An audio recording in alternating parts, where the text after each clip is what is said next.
Hello. It appears that the nation may be finally tiring of capturing crazy family antics for Beadle and his chums, and instead they're putting their hardware to much better use in a brand new alternative video magazine called Undercurrents.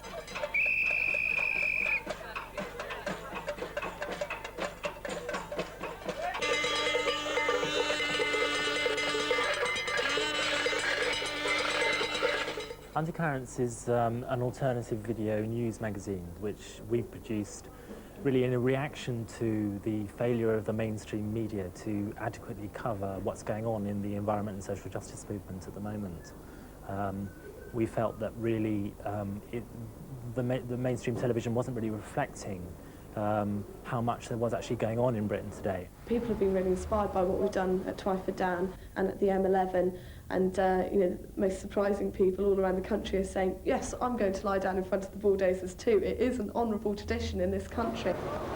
I think 1994 is a very pertinent time to be doing this because we're seeing really an increasingly repressive society in which the government is increasingly less interested in public opinion, and also at the same time I think we're seeing broadcasting being increasingly controlled by a handful of large corporations, and the opportunity for an open and democratic media is much more limited than it was in the past.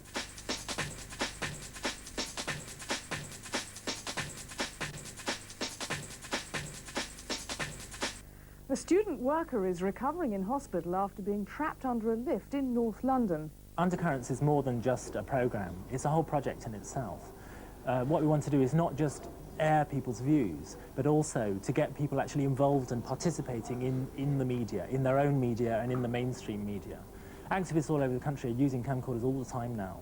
It's used as a campaign weapon, not only to present programme and programme material, but also as a defence against police violence, as use as evidence in the courts. It's a very powerful weapon in terms of keeping the police and the bailiffs and the security guards in any protests under control. But no one has really tried to put that together and publish it in any sense. No one's tried to take that out to a wider audience.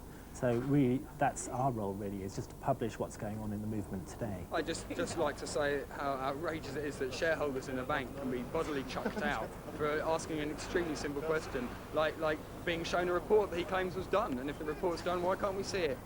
And I don't believe that it has been done, and I believe he was lying to the shareholders, and that's why we were chucked out.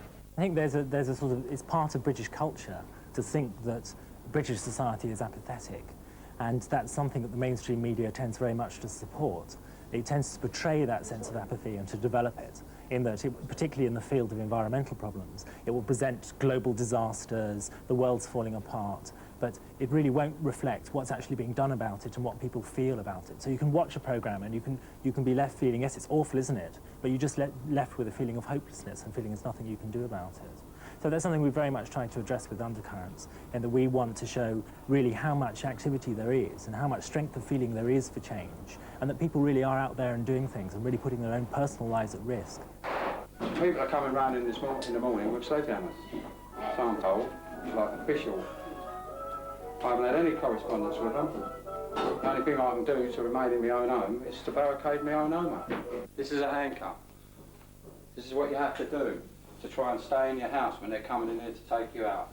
One of us puts a hand in this side, one in the other side, click a small handcuff in the middle so as our hands are joined.